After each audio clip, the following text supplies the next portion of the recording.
It's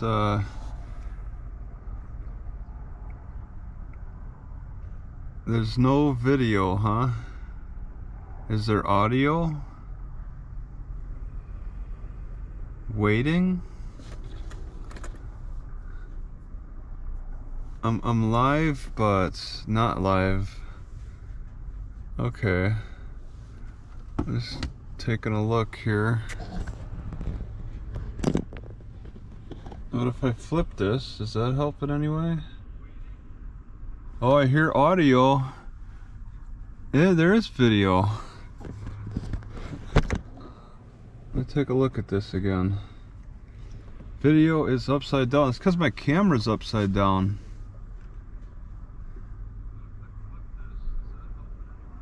Okay. Yeah, I'm using the GoPro 9. I don't know, I'm just kind of playing around with this. So that's working okay, I guess. I was just in a good range for the Wi-Fi here at this Walmart, so. And I got the GoPro 11, so now I've decided to use the 9 for just recreational use, because now I got this GoPro 11 for the car, for the daily roamer, so that's improved video. And then the GoPro 10, oh yeah, the GoPro 10 will be the side mount. Does that even show though? I guess I could flip. So I got two magnet mounts, yeah, and so this 9 is on one of the magnet mounts. And yeah, I think I've improved the making of the magnet mount with a little extra feature that I got from the GoPro 11, out of the GoPro 11 box. I think it might be a little more sturdy for the magnet mount on top. And this magnet mount wouldn't be possible if I didn't rip the plastic off. So yeah, keep this out of the way for the moment. Let's see how that looks. Oh, I'm upside down again?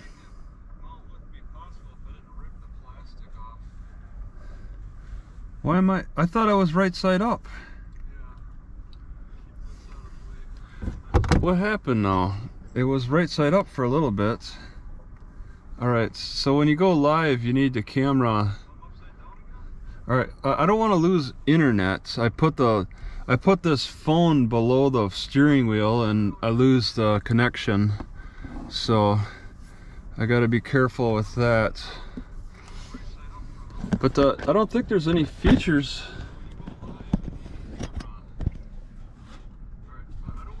Come on. It shows that it's turning when I turn. It shows that it's responsive on the. Come on, really? Upside down still? It's not showing that on. There we go.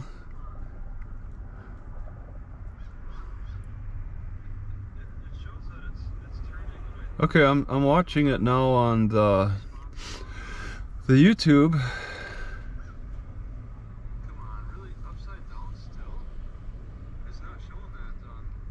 Yeah, it's not showing. Okay, I'm gonna just take another look. I see it's showing upside down still. Okay, I'm gonna look. What, it turned off? Yeah, it's. Oh, I see. It's kind of upside down there. Tap to unlock. Okay, screen unlocked. I see it's showing upside down still. Can I?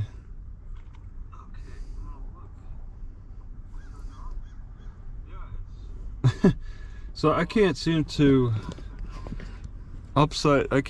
right side up it if I want to hang it from the roof. When you want to go live, this camera needs to face perfectly, I guess. Man, that's a little frustrating. Okay. Well, I could try to just kind of keep it in a lower a lower level.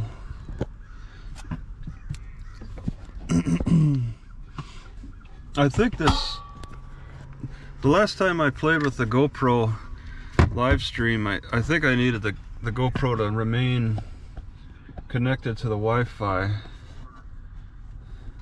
Is that even gonna stay? Okay, how does that look? So I got it on a pot. Yeah, you guys are the ones who are upside down. Watching the Watchman. Yeah, a lot of people like am against it. Everybody that has met me, which is not too many people, they always mention am against it. Okay. Alright. Yeah, so I was just going to make a quick video about what I just bought today, because it complements my drone pretty good. I saw this box in the clearance section of Walmart today, some kind of zip it case, and I decided to bring in my remote control to see if it fits, and it just barely fits. I could barely even unzip. Actually, I was thinking though I could sew another zipper over this zipper to give it more room, and then it would work perfectly. Right now it's a very tight fit in here for my remote control for my drone. So pretty much now I have a box for my drone remote that I found in the clearance section. I didn't really have any decent protection before. Does that show up okay? Yeah. So this is my remote protection here that complements the GoPro box that I use for the drone. So I got this pencil case box, and then a GoPro box. That this is my drone units right here. I was a little surprised that I would be able to fit a drone inside the GoPro box, but that's what happens. I gotta say though, sometimes the blades will get stuck on this top springy portion when I'm opening it, so I always want to be careful, because sometimes I'll get on there and I just feel a pop or a snap, and it's a little alarming. But this GoPro is so small, or I mean this drone is so small that I could fit it just easily inside this box with a little extra room, but I don't keep anything else inside with it. And then keep it in complementary fashion with another box, because this remote wouldn't fit in a GoPro box. In one of these pencil case boxes. This drone is so small. I mean, the remote actually takes up a little extra room because of the built-in screen. That's a bit. See, I think I'm gonna have to sew on another zipper, and that's not too hard to do. I would just sew right over it, because yeah, I recently sewed on a zipper for my jacket. But this extra screen, I could be using a phone instead. But the other remote really isn't that much smaller anyway, compared to the remote with a built-in screen. But I think it's kind of neat to have a little very portable unit that you can't really tell this would be a drone unit. And it's just kind of a little neat thing that the drone of death. Yeah, this looks like a skull thing. I don't know what the deal is. Let's see if this. I'm gonna rip off this tag. Wow, I gotta use two hands. Wow. can't be dropping things like that. All right, there's some kind of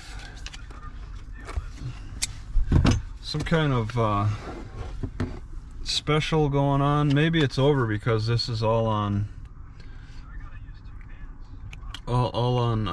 discount in the clearance section. But there's a lifetime warranty that I can activate with this from Zip It. I don't know why they have to. I want to see if this is readable at all. Not really. That's the problem with GoPros. You can't really read the small print. I could read the small print on the phone, but when it comes to a GoPro, it just doesn't have that detail. So that was pretty much, yeah, that's not showing up very well. That was pretty much maybe swap cases as the drone's smaller than the remotes. I don't think the drone is too thick to fit into the narrow case. There's no swapping anything. Yeah, they're a perfect fit for both the units. So it's kind of neat that I can find these type of cases. And this Walmart in particular, they're selling these cases $4 each, and they got about 10 of these cases in the clearance section. That happens sometimes at Walmarts. They'll over order too much of one thing sometimes, and then have to just discount the extras. I've seen that with many different things. This is an example. This pencil case, they just over order. I've been to one Walmart where they could fill an end cap with these school bags, and I got 2 of those school bags. They sold for like $5 each. That were normally $30. They just order too many. It's rare, but it happens, and it's kind of interesting. That's why I like visiting the clearance sections at every Walmart I visit. So that's the purchase. And so, okay, let's see. Chevy says good morning. It's a lifetime spam warranty. Yeah. There you go. I get signed up and they have my email for life. Breakfast, yeah, I cooked some eggs. Let's see, what do we have? I need to improve my health because I poisoned myself with shoe glue. So I'm trying to get more electrolytes and drink more. But I did cook these eggs, and in a weird way, I don't think I even recorded it. I just did it. So now I'm just only gonna talk about it here. I cooked these eggs, I boiled them in water, and when the water got to a boiling point, then, oh man, I could lose Wi-Fi. Let's see. I threw in some muesli into this pot here with the eggs. So as the eggs got to the boiling point, then I threw in muesli and just started cooking the whole eggs with the muesli, and it's fine as long as you eat it fast enough. You can avoid salmonella. Salmonella is a timing issue. Like if you drop it on the floor, you got 5 seconds to eat it, or you can get sick from it. Well, that's the same with cooking. You got a few hours after you kill off the salmonella to eat it, and then you won't get sick. Cooking with eggs in their egg shells. So I just had to pick out the eggs, and then I could eat the muesli. And it's just me trying to be efficient. This is an efficiency. This is a measure of efficiency that I take. I don't just, I mean, I hate to see hot water go to waste. I mean, when I boil eggs, I got all this hot water, and I hate to see it go to waste. Sometimes I let it go to waste, but if I can avoid it, I've tried cooking vegetables with the eggs and various things. Maybe make a tea, just pull the eggs out or something. It's not gotten me sick. I haven't noticed it because I'm killing the salmonella. So it's working. If there's salmonella in there, I'm definitely killing it, and the water is good. Maybe it gets a little extra calcium in it too. Yeah, the 5-second rule. Have you ever thought about buying a very small microwave? No, I don't have room in this car. I mean, this, all the bodies in here takes up a lot of space. There's no room for anything. I don't want to take anything else in. I'm seriously considering getting rid of my 45-pound plates. I got two 45-pound plates, 90 pounds of these weights that I really love lifting, but I don't do it every day. But using the sticks now for exercise, they've been taking up a lot of extra space, and they've been satisfying a lot of my exercise. They complement the weightlifting. The weightlifting's very useful, so having the weights with me is also a nice change up. But the sticks have been bringing my strength back up more than anything else I've been trying, because it's just so easy to do and it's effective using like isometric exercise. Yeah, can you believe it? Where did I get the money to buy a brand new GoPro 11? And I added this mod. I took this lens mod off of the GoPro 9 now, and the GoPro 9 is going to be more recreational. And I added the mod to the GoPro 11, and it works instantly. Can you believe that? It's like the GoPro 9 and the GoPro 10, you had to like go onto the website or wait for an update. But the GoPro 11 is instant. The lens mod is instantly working. So it's pretty cool. And it's $500 for this GoPro 11. Not much difference. I guess the one new, well, I compared the GoPro 10 to the GoPro 11 at night, and the GoPro 11 has a slightly better night vision. But I will admit, yesterday I watched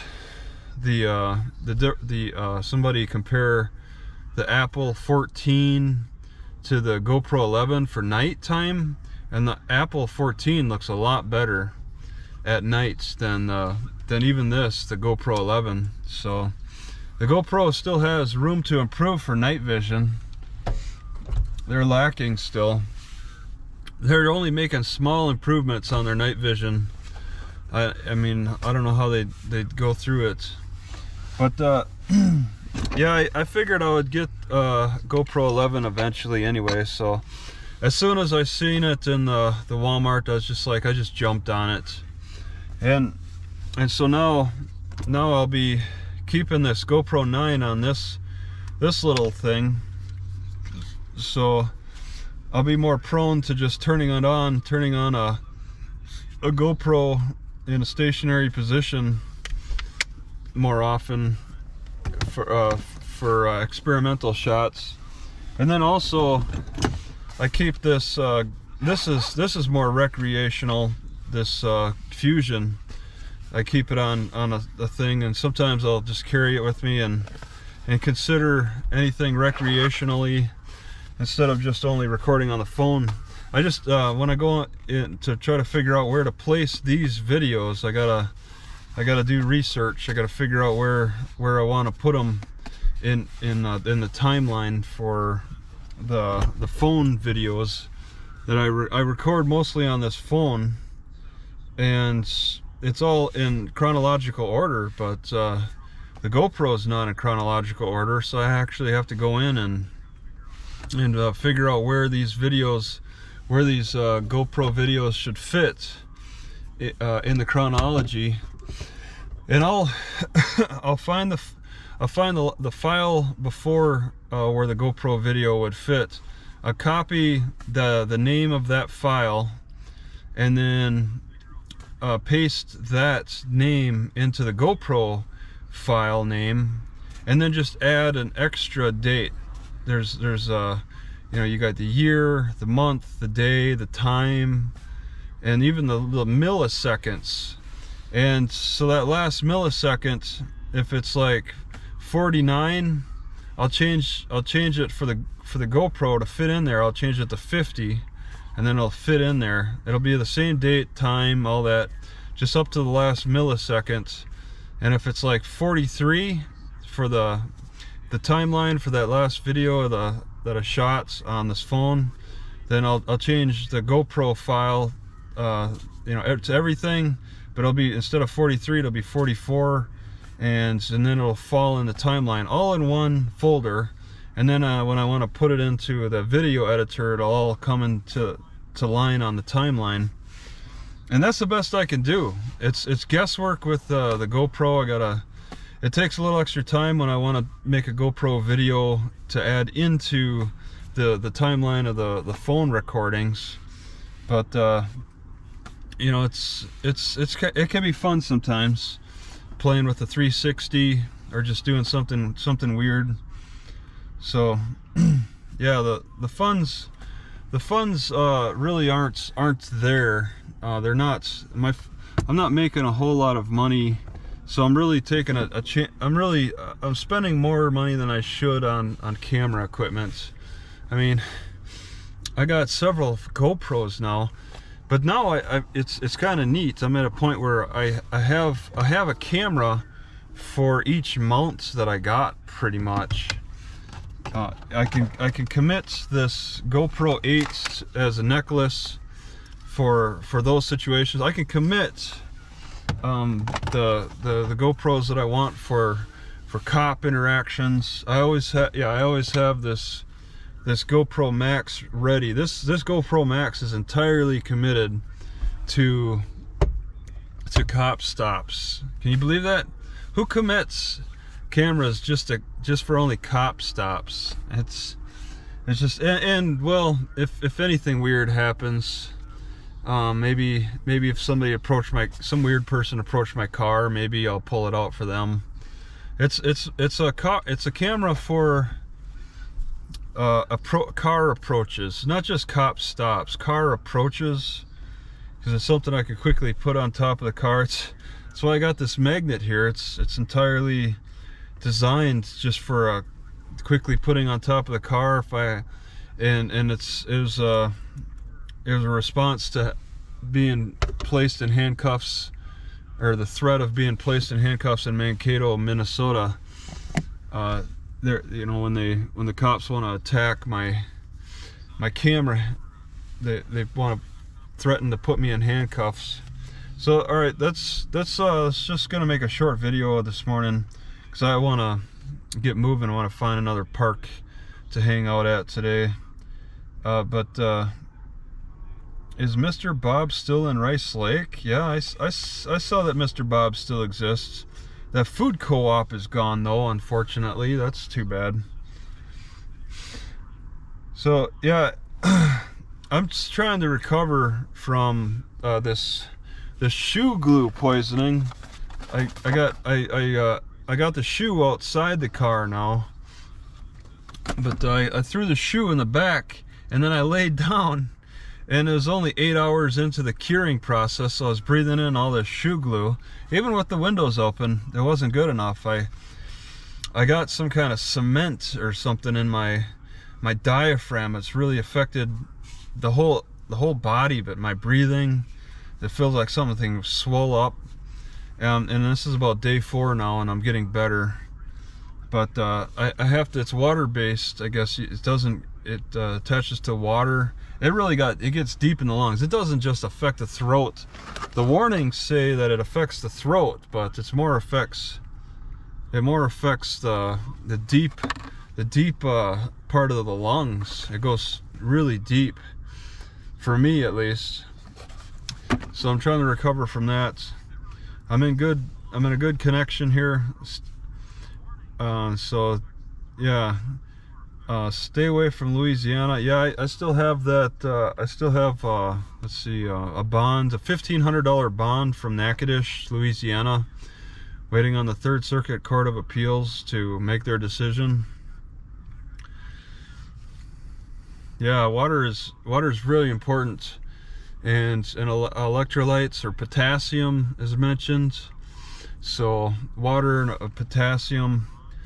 But yeah, I got that that bond out of Natchitoches still, and that's that.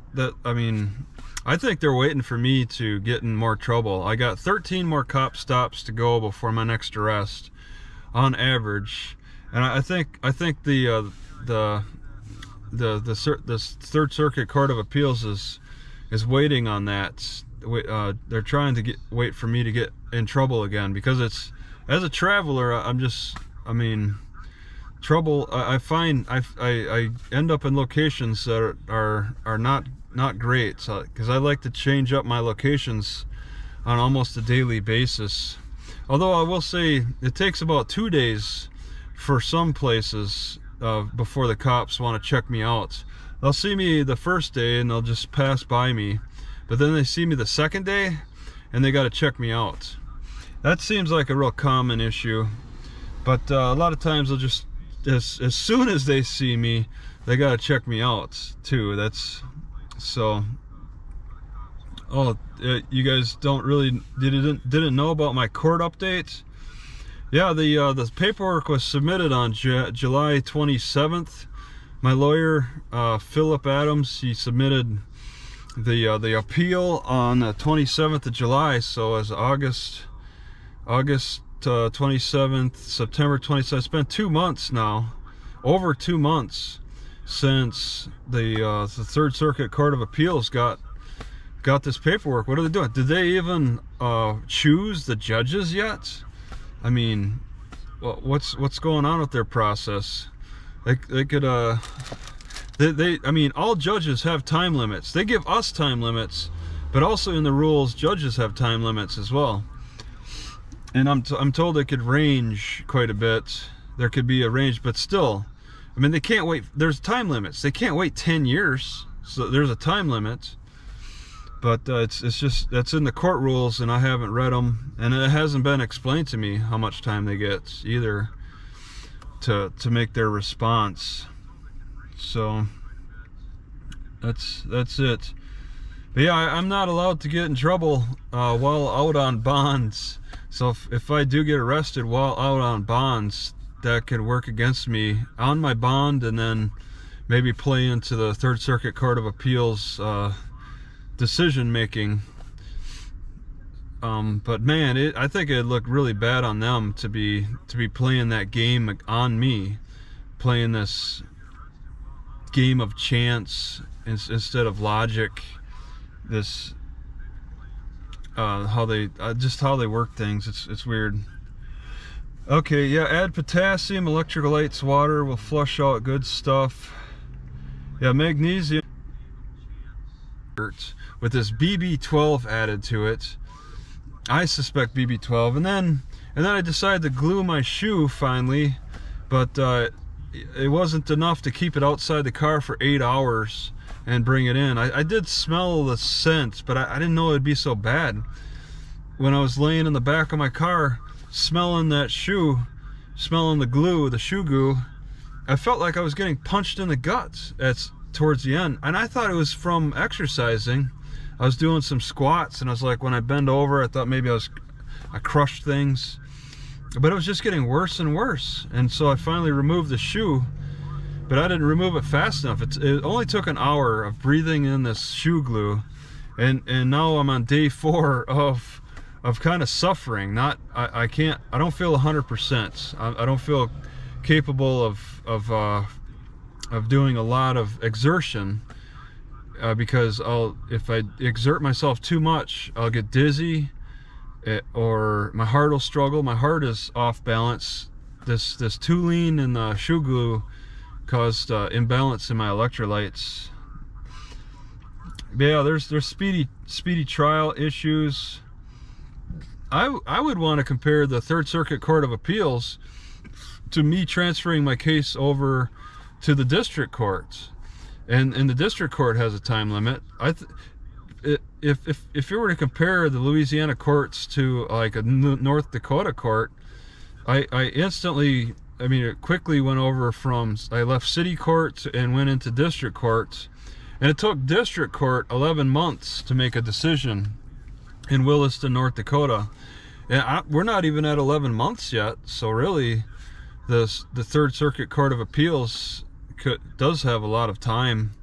The Williston, my Williston criminal case dragged out for 11 months. So I got arrested in January in Natchitoches, Louisiana, so I got till December, I guess you could say. They got a lot of time.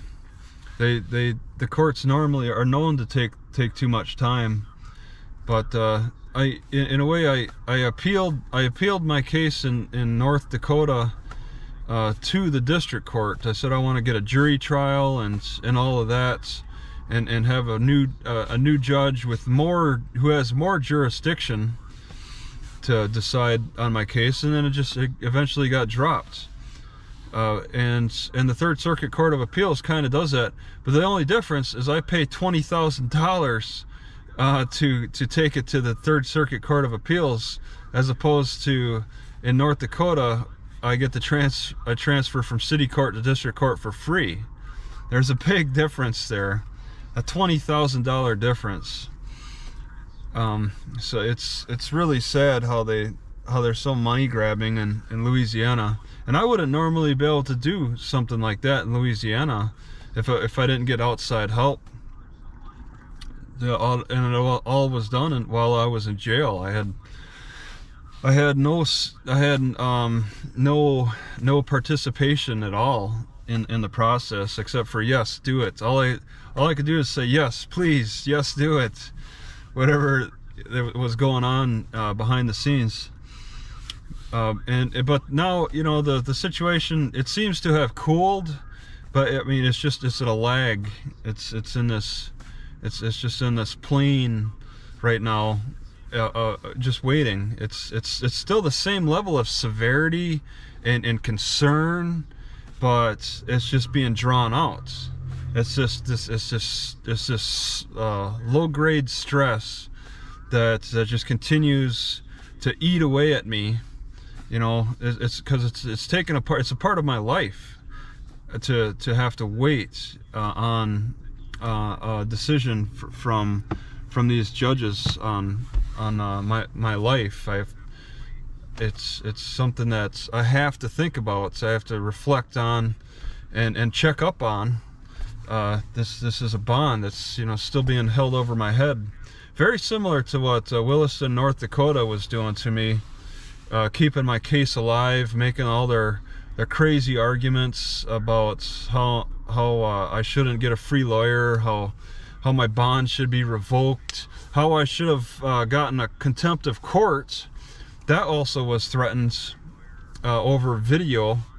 And well, there's a contempt of court being threatened by Judge Housley still with my voice recorder that he's still holding on to.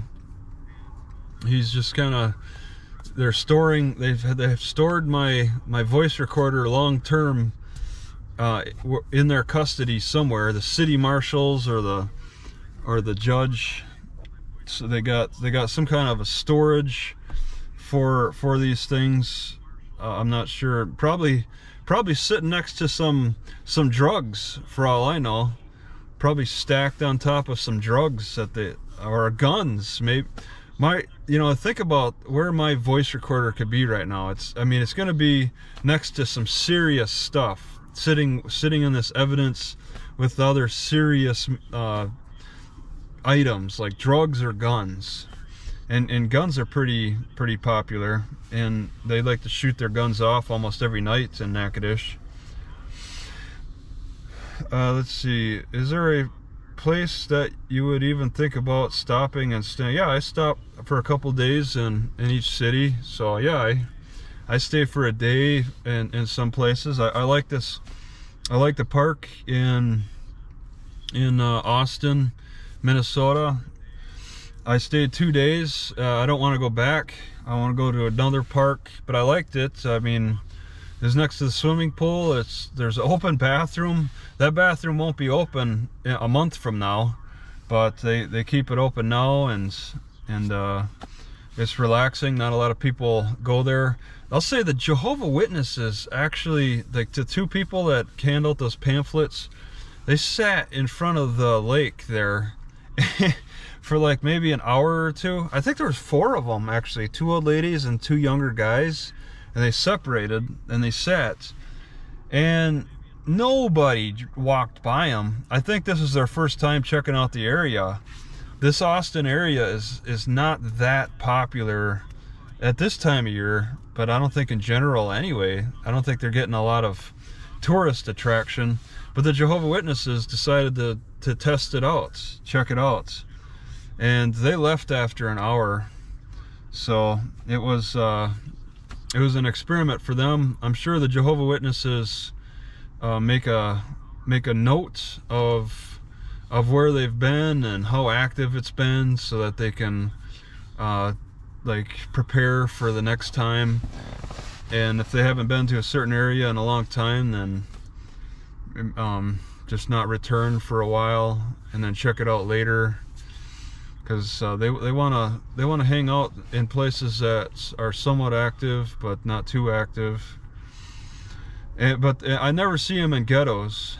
They'll be in more higher affluent type of areas. So if you see Jehovah's Witnesses trying to hand out pamphlets in a park, you know you're in a nice area, an area that they've determined to be safe and pleasant.